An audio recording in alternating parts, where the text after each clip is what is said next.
Good morning, I'm Megan, and today we are making cheesecake.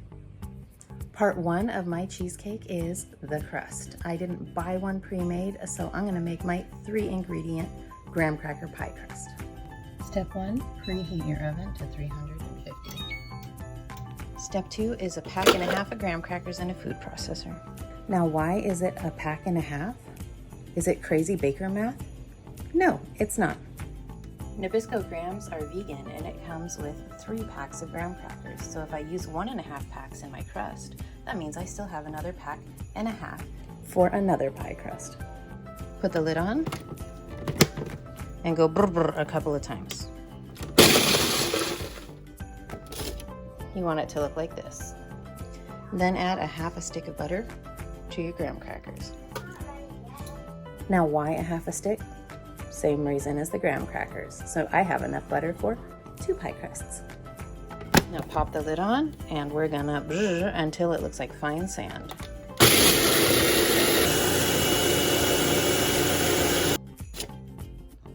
Yep, that's the stuff.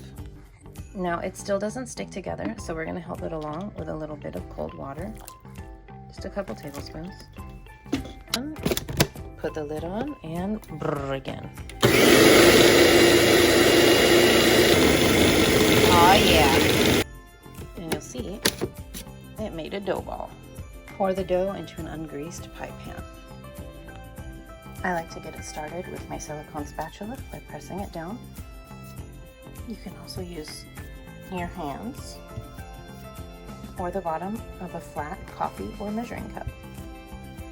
Now put it into your preheated oven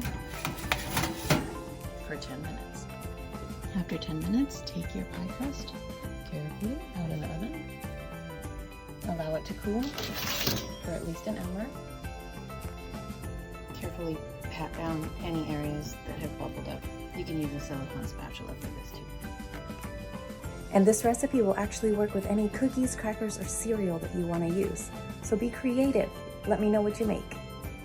And stick around for part 2, where I'm going to fill this baby with my no-bake vegan cheesecake.